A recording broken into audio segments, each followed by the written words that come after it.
अब कोयला निजीकरण को लेकर के हमने आग्रह किया है। अब इसका कोई आधिकारिक जानकारी हमारे पास नहीं है और हम अपनी प्रक्रिया में हैं और हमारी प्रयास है कि जो निर्णय हो राजहित में वो निर्णय लिए जाए। आपका समर्थन रहेगा, आपकी पार्टी का समर्थन कल के हड़ताल 3 दिनों का जो हड़ताल, और संभवतः जानकारी आ रही कि प्रहलाद जोशी आपसे बात करना चाहते हैं। जैसे कि जानकारी है, खबर आ रही है कि कोयला मजदूर, खनन मजदूर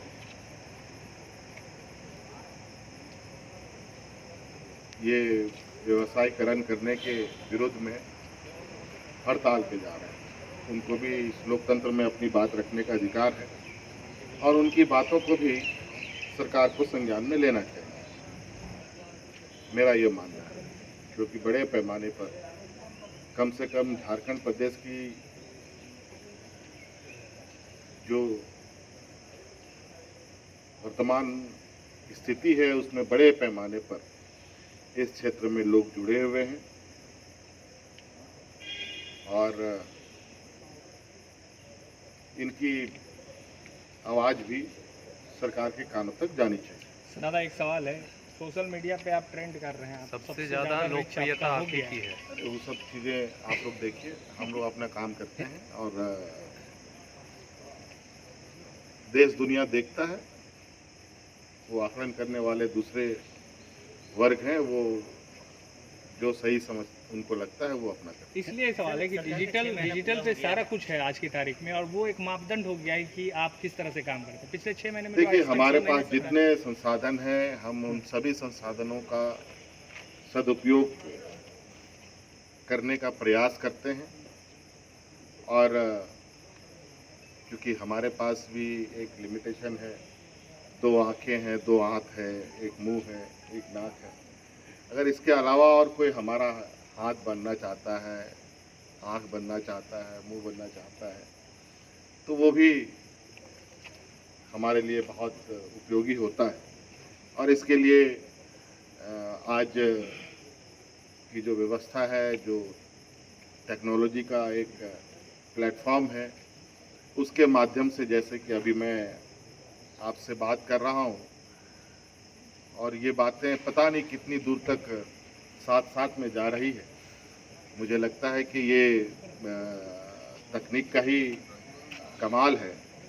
अगर उससे समस्या का समाधान निकलता है तो निश्चित रूप से उसका उपयोग होना चाहिए और मैं कोशिश करता हूँ कि हमारे सभी ऐसे तंत्र हैं, ऐसे तकनीक हैं जो 24 घंटा काम करता है, काम करे और लोगों को उसका लाभ मिले। सर, आपने 25 जून को एक पत्र लिखा था खाद्य आपूर्ति विभाग को।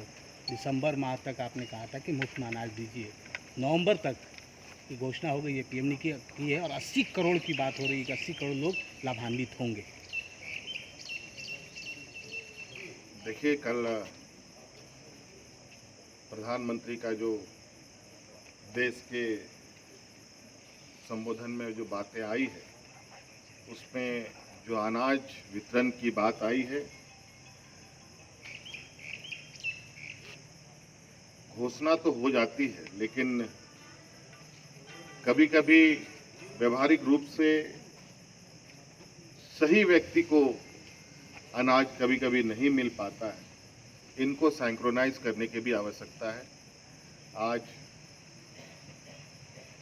किसी को एक लाभ नहीं, 2-2, 3-3 लाभ मिल रहा है, तो किसी को एक भी नहीं मिल रहा है। आज हम लोगों ने इस राज्य में जिनके कार्ड नहीं है उनको भी अनाज देने का काम किया और दे भी रहे हैं, ज़रूरतमंदों को भी दे रहे हैं, पका हुआ खाना भी खिला रहे हैं, चाहे उनके पास कार्ड हो ना हो, बच्चे हों, बूढ़े हों, कोई कोई भी हो। आज जिस तरीके से संक्रमण को लेकर के लोग बेरोजगार हुए हैं, जिस तरीके से आज आप देख रहे हैं कई डिप्रेशन के केसेस आ रहे हैं, रोजगार खोने के डर से लोग आत्महत्या कर रहे हैं, कई ऐसी घटनाएं लगातार बढ़ रही हैं। आज सिर्फ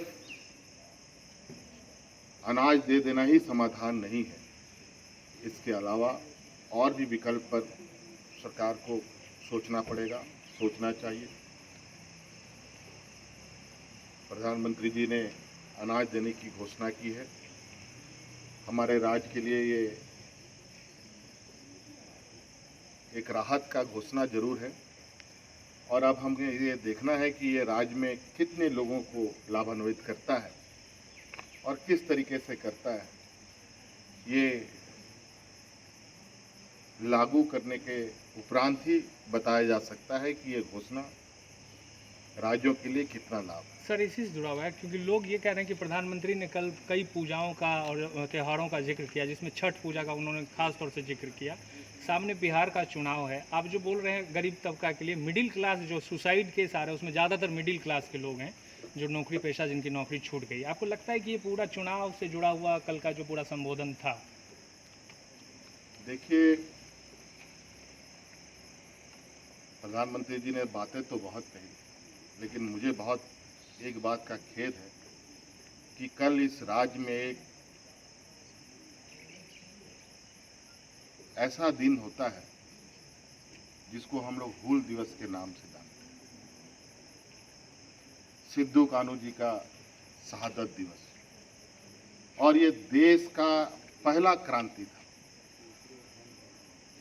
आज मुझे लगता है कल के संबोधन में इस संदर्भ में भी उनका कोई बात नहीं आया, बाकी सभी बातें आ गई।